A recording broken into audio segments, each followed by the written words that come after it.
जय हिंद, हर हर महादेव, जय जवान, जय किसान, जय विज्ञान, जय भारतीय सेना। देखिए, प्रधानमंत्री नरेंद्र मोदी के नेतृत्व में भारत आगे बढ़ रहा है।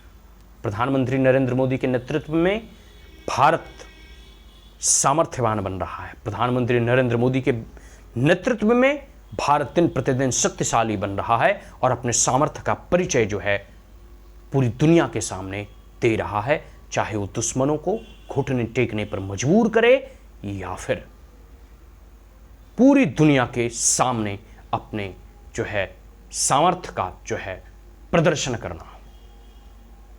ऑपरेशन सिंदूर की बात करनी है और ऑपरेशन सिंदूर में आज जो है लोकसभा के पटल पर जो है राजनाथ सिंह, जो हमारे रक्षा मंत्री हैं माननीय राजनाथ सिंह ने जो है इन्होंने क्या कहा। और विपक्ष जो बार बार यह कहते रहती है कि हमें सदन में बोलने नहीं दिया जाता, विपक्ष के नेता प्रतिपक्ष जो है हमेशा कहते रहते हैं कि हमें सदन में बोलने का मौका नहीं दिया जाता। हम ऑपरेशन सिंदूर पे चर्चा करना चाहते हैं, लेकिन सही मायनों में विपक्ष किसी मुद्दे पर चर्चा करना नहीं चाहती, बल्कि वह संसद की गरिमा, संसद की कार्यवाही, संसद की जो फंक्शनिंग है, प्रोसीडिंग्स हैं, उसको बस डिस्टर्ब करना जानती है। कई दिन से हाई तौबा मचा रही थी। अब जब सदन के पटल पर इसकी सकारात्मक बहस होनी चाहिए थी, तो आज भी देखो हल्ला करने में लगे थे। कई सारे ऐसे बिंदुओं पर जो है आज बात करनी है। आपको पता है कि 22 अप्रैल 2025 को जो है पहलगाम में टेररिस्ट अटैक हुए और वह टेररिस्ट अटैक धर्म पूछ कर हुआ, धर्म देख कर हुआ। जो हिंदू धर्म है उसे मार दिया गया, जो हिंदू धर्म को मानते थे उसको पूछ कर जो है उसको चेक कर करके मारा गया, और जो इस्लामिक धर्म को फॉलो करते थे उसे छोड़ दिया गया। तो ये जो जिहादी आए थे, स्पष्ट था इन्हें कि भारत में ये जो है मनमुटाव पैदा करना और हिंदुओं को टारगेट करना। आप इस बात को समझिए कि प्राचीन काल से ही आप देखो, और खास करके मध्यकालीन में आपको अधिक नजर आएंगे किस प्रकार से इस्लामिक आक्रांताओं ने भारत को लूटा है, किस प्रकार से जो है सोमनाथ मंदिरों को लूटा गया, नालंदा विश्वविद्यालय को खंडहर बना दिया गया। यह कुछ नया और नई घटना नहीं है, लेकिन नरेंद्र मोदी और विपक्ष और वर्तमान में जो अभी वर्तमान की सरकार है और इससे पहले जो सरकार है जो अभी वर्तमान की विपक्ष है, कांग्रेस की सरकार, यूपीए की सरकार, इन दोनों में एक चीज अंतर है कि यूपीए के समय में भी 2008 में जो है ताज होटल्स पे अटैक हुए थे, तो वो यूपीए की और मनमोहन और कांग्रेस की सरकार, सोनिया की सरकार ने मौन व्रत धारण कर लिया था। लेकिन वही अभी जब पहलगाम का इंसिडेंट हुआ, उरी अटैक हुए, तो भारत ने और नरेंद्र मोदी की गवर्नमेंट ने सर्जिकल स्ट्राइक किया, एयर स्ट्राइक किया, और इसके साथ साथ जो है अभी ऑपरेशन सिंदूर जो है करके जो है पाकिस्तान को घुटने टेकने पर मजबूर किया। ये चीज बदला है पिछले की सरकारों में और अब की सरकारों में। ये सब सारी चीजें हैं, आप ये कोई सामान्य चीजें नहीं हैं। इसके लिए बहुत ही जिगर चाहिए, 56 इंच का सीना चाहिए इतने बड़े ठोस निर्णय लेने के लिए और भारत के जवानों को खुली छूट देने के लिए। देखिए, जवान वही हैं, हमारे भारत के जवान 1962 में भी साहसी थे, 1965 में भी साहसी थे, 1971 में भी साहसी थे, 1999 में भी साहसी थे, 2008 में भी वही वीरता और पराक्रम था और 2025 में भी वही शौर्य और वीर्य था। अंतर है गवर्नमेंट के, अंतर है पॉलिसी जो टेकिंग या जो मेजर्स और स्टेप्स उठाते हैं, उनमें अंतर होता है। प्रधानमंत्री नरेंद्र मोदी ने स्पष्ट कह दिया था कि अगर पाकिस्तान की तरफ से एक गोलियां चलती है तो तुम इतनी गोलियां चलाओ कि गिनो मत, हमारी तरफ से खुली छूट है। तो ये सब सारी चीजें हैं। आज जो है पूरा का पूरा संसद भवन पे जो है ये पटल पे जो है ये चर्चा हो रहा था। साथ साथ जो है आपको पता है कि इसमें पहलगाम टेररिस्ट अटैक में 25 लोगों की जानें चली गई थी। ये सब सारी चीज़ें हैं, आप इन लोग इस सब चीज़ों के बारे में, आंकड़े के बारे में आप जानते हैं। और सबसे बड़ा इसमें ये चीज़ है कि टेररिस्ट में जो है एक कपल को टारगेट करते हुए उनके पति की हत्या कर दी और पत्नी ने कहा कि आप मुझे भी मार दे। जब आपने हमारे पति को मार दिया, फिर उस पत्नी को उस टेररिस्ट और आतंकियों ने छोड़ दिया और कहा जाओ मोदी को बतलाना। मतलब वो स्पष्ट है कि वो प्रधानमंत्री नरेंद्र मोदी को टारगेट कर रहे थे। इसके बाद देखिए, आज विपक्ष के द्वारा एक बहुत बड़ा जो प्रश्न है पूछा गया, उसमें बार बार विपक्ष के नेताओं के द्वारा, कांग्रेस के नेताओं के द्वारा और विपक्ष के नेताओं के द्वारा एक जो ये जो है टारगेट किया जा रहा था कि बताइए कि इस ऑपरेशन सिंदूर में भारत के कितने विमान जो है क्षतिग्रस्त हुए। अरे मूल, भारत के कितने विमान क्षतिग्रस्त हुए ये क्यों पूछना है या क्यों जानना है आपको? अगर आप सही मायनों में देशभक्त होते तो आपको यह पूछना चाहिए था कि भारत के जवानों ने, भारत के सेनाओं ने दुश्मनों को और दुश्मन और पाकिस्तान के कितने जहाज को, कितने प्लेन को मार गिराया, उसके कितने विमानों को क्षतिग्रस्त किया। क्वेश्चंस कुछ और होना चाहिए, लेकिन ये कांग्रेसी और ये विपक्षी कुछ और रहे हैं। इसके साथ साथ और भी बहस हुए, और भी चर्चाएं हुई, जैसे हमारे जो है माननीय राजनाथ सिंह और जो है रक्षा मंत्री ने स्पष्ट कह दिया कि जो है शेर अगर मेढक को मार दे तो इसमें शेर की बहुत जो है बहादुरी हो जाएगी, ऐसा नहीं है, ठीक है, और अच्छा संदेश भी इसमें नहीं जाता।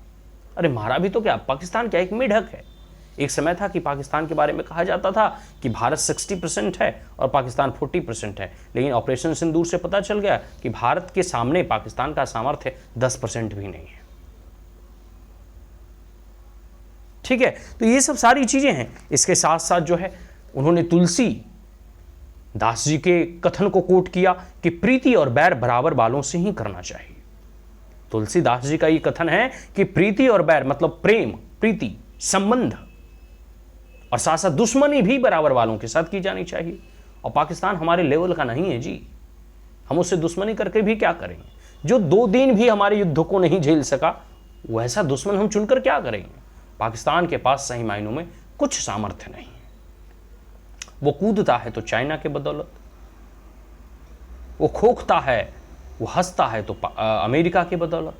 पाकिस्तान के पास अपनी कोई औकात नहीं है। इसके साथ साथ पी चिदंबरम के बारे में भी चर्चा हुआ कि किस प्रकार पी चिदंबरम ने जब ये कहा कि पाकिस्तान के ही टेररिस्ट थे, ये इतने कंफर्म से सरकार कैसे कह सकती है। अरे भाई, ये पूरे के पूरे इंसिडेंट, पूरे के पूरे जो है अनगिनत ऐसी घटनाएं, अब जैसे 2008 में भी टेररिस्ट अटैक हुए तो अजमल कसाब जो है एक प्रकार से कह सकते हो कलवा बांधा हुआ था, हाँ? तो कांग्रेस कह सकती है वो हिंदू था, और कहीं भी उन्होंने हिंदू टेररिस्ट की जो है थ्योरी कांग्रेसियों और कम्युनिस्टों की ही देने, लेफ्ट लिबरल इकोसिस्टम और विंग की देने। आप इस बात को समझिए कि कितनी बड़ी भारत के अगेंस्ट कॉन्स्पिरेसी हो रही है। अब पी चिदंबरम जैसे नेता अगर कह रहे हैं कांग्रेसी कि वो पाकिस्तान का ही टेररिस्ट था, इसका क्या सबूत है। अरे भाई, यह वही सबूत जिस प्रकार से सर्जिकल स्ट्राइक के बाद केजरीवाल ने मांगा था, ये लोग सबूत मांग रहे हैं। बीजेपी और एनडीए गवर्नमेंट और भारत सरकार, नरेंद्र मोदी की सरकार ने स्पष्ट कह दिया है कि यह पाकिस्तान का ही है, और अगर इनको लगता है कि यह पाकिस्तानी नहीं है तो ये साबित करके दिखाएं कि यह कहां का है। किसी की भी आइडेंटिटी जांचने के बहुत सारे मापदंड हो सकते हैं, और बखूबी सेना के जवान इस हमसे जो है बेहतर जानती है। सबसे पहले तो उसका कस्टम एंड कस्ट्यूम से जाना जा सकता है, फिर उसको फिजिकली चेक करके जाना जा सकता है, फिर उसके लैंग्वेजेस क्या है इससे पकड़े जा सकते हैं, किस प्रकार के वो जो है कायराना हमला किया है इससे भी पकड़ा जा सकता है। ये कोई पाकिस्तानी टेररिस्ट ही कर सकता है, और ऐसा कोई नहीं कर सकता। ये सब चीज को समझना होगा। इसके साथ साथ आप देखिए प्रश्नकाल, अब ओम बिरला जी का स्टेटमेंट सुन रहे थे, वो लोकसभा के स्पीकर हैं। बार बार प्रश्नकाल में नेताओं के द्वारा बहुत अच्छे अच्छे प्रश्न पूछे जाते हैं जो जनता से कंसर्न के होते हैं, जनता से संबंधित होते हैं, उनके इशू होते हैं। लेकिन बार बार प्रश्नकाल के दौरान जो है बेल के अंदर आ जाना, पूरे के पूरे हाईतौबा मटाना, पेपर को फाड़ना, पेपर को बीगना, स्लोगन रेज करना, इसके लिए संसद भवन नहीं बना है। स्लोगन रेज करना हो, पेपर फाड़ना हो, हाईतौबा मचाना हो तो सदन से बाहर जाकर करें। सदन में तो अच्छी चर्चा होनी चाहिए। आप जो है अपने जो है डेस्क और बेंच से उठकर जो है अच्छे अच्छे वक्तव्य, अच्छे अच्छे पॉइंट्स बोलकर सरकार की आलोचना करो, वो अच्छी बात है। इस प्रकार से हो हंगामा करना, ये जो हंगामा जो है गैंग है, ये सदन की प्रोसीडिंग्स की कार्रवाई में जो है बाधा उत्पन्न और अवरोध उत्पन्न कर रही है। और यही जो है ओम बिरला जी भी कर रहे हैं कि आप तो चर्चा करना चाहते हैं, लेकिन आज चर्चा से भाग क्यों रहे हैं। सही मायनों में कांग्रेसी और ये हल्ला वाला जो कमिटी है, ये ग्रुप है, ये चर्चा से बचना चाहती है, भागना चाहती है। पता है क्यों? क्योंकि अगर चर्चा हुई, सकारात्मक चर्चा हुई, सकारात्मक बहस हुई, तो पूरी देश की जनता इनकी सच्चाई जान जाए। तो देश की जनता सच्चाई ना जाने, इससे ये भागना चाहते हैं और हमेशा बचने और कटने का जो है प्रयास करते रहते हैं। इसी के कारण जो है ये प्रश्नकाल के दौरान इस प्रकार से हो हंगामा और सदन की कार्रवाई और प्रोसीडिंग्स में बाधा उत्पन्न कर रहे थे। साथ साथ कई बार कह रहे हैं कि आतंकी पकड़े गए अभी तक नहीं। पहलगाम में जो जो टेररिस्ट ने अटैक किया, अभी तक उसके कोई जो है एक प्रकार से कह सकते हो उसको इलिमिनेट नहीं किया गया। नहीं बाबू, ऐसा नहीं है। आज इन सूत्रों के हवाले से खबर मिल रही है कि तीनों ऐसे टेररिस्ट को जो है महादेव, ठीक है, एक प्रकार से पहले ऑपरेशन सिंदूर चला, अभी ऑपरेशन महादेव चला। इस ऑपरेशन महादेव के तहत तीनों टेररिस्ट को 72 हूरों के पास जो है भेज दिया गया है। ठीक है, तो आप इस बात को मानिए कि मोदी की गवर्नमेंट है, यह इंडियन आर्मी है, यह दुश्मनों को पाताल से भी खोज कर निकाल कर उसे जो है ठिकाने लगाना बखूबी जानती हैं। ऐसे वीर हैं हमारे देश के जवान। साथ साथ आप देखो, एक हनुमान जी की प्रसंग है रामायण से, उन्होंने कोट किया है कि जिन मोहि मारा तिन मोहि मारे। हनुमान जी कहते हैं कि जिन मोहि मारा, मतलब जिसने मुझे मारा है सिर्फ हम उन्हीं को मारे हैं। जब वो लंका जलाकर आए, जो है लंका में पूरा का पूरा जो है आगजनी किए, आग लगाए, तो पूरा का पूरा उन्होंने जो है आने के बाद वो व्याख्यान देते हैं कि जिसने हमें मारा है सिर्फ हम उसी को मारे हैं और हम किसी को नहीं मारे। ठीक उसी प्रकार जिसने भारत की भूमि पर, जिसने हिंदुओं को टारगेट किया, जो आतंकी और जो जिहादी भारत में इस प्रकार के जो है आतंक मचाना चाहते हैं, वो सारे आतंकी ठिकानों को ऑपरेशन सिंदूर के तहत भारत के जवानों ने उसे ठिकाने लगा दिए, 72 हूरों के पास जो है भेज दिए। साथ साथ अंत में जो है एक और प्रसंग जो है आपके साथ साझा करना चाहते हैं।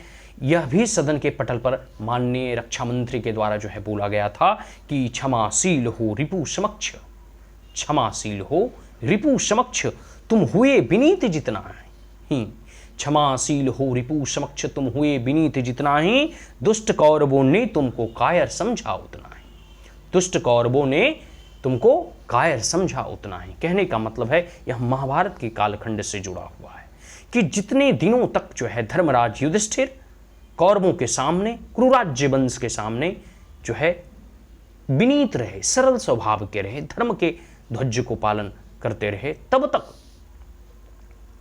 पांडवों को यह कौरव, यह दुर्योधन जो है कायर और भीरू समझता था। लेकिन जब अर्जुन ने गांडीव उठाया, तब जब भीम ने गदा से प्रहार किया, तब सबको अकल ठिकाने लग गई। तो कहने का मतलब है अधिक जो है सत्य के और धर्म के ध्वज का उठाकर चलना, और एक प्रकार से चाणक्य भी कहते हैं ना कि जो वृक्ष सबसे सीधा होता है, हमारे देखिए पॉलिटिकल गुरु, जो वृक्ष सबसे सीधा होता है उसको लोग पहले काटते हैं। तो भारत का जो स्टैंड 2008 में था कि अच्छा ताज होटल पे अटैक भी हो गया, फिर भी हम मौन पे हाथ रख के मौन बैठे रहेंगे, नहीं जी, वो परसेप्शन, वो रियलिटी जो है अब अलग है। अब यह नरेंद्र मोदी की सरकार है, अगर आप इन पर प्रहार करोगे तो यह भी आप पे प्रहार करेंगे हनुमान जी की तरह। तो समय बदलता है और अभी भी पाकिस्तान को अगर कुछ मन में भ्रांति रह गई हो तो राजनाथ सिंह ने स्पष्ट कहा है कि ऑपरेशन सिंदूर खत्म नहीं हुआ है, यह स्थगित हुआ, यह पाउज हुआ है। आने वाले समय में किसी भी प्रकार के पाकिस्तान के द्वारा आतंकी गतिविधि, आतंकी हमला या किसी भी प्रकार का जो है छिटपुट घटनाएं अगर घटी तो इस पाकिस्तान को पुनः अच्छे से प्रत्युत्तर और जवाब दिया जाएगा और वह एक्ट ऑफ वॉर माना जाएगा, किसी भी प्रकार का आतंकी इंसिडेंट। ठीक है, तो आज के लिए इतना ही। आशा करता हूं कि यह विश्लेषण हमारा अच्छा लगा हो, तो आप हमारे चैनल को अधिक से अधिक लाइक कर सकते हैं, शेयर कर सकते हैं और सब्सक्राइब कर सकते हैं। जय हिंद, हर हर महादेव। जय हिंद, जय जवान, जय किसान, जय विज्ञान।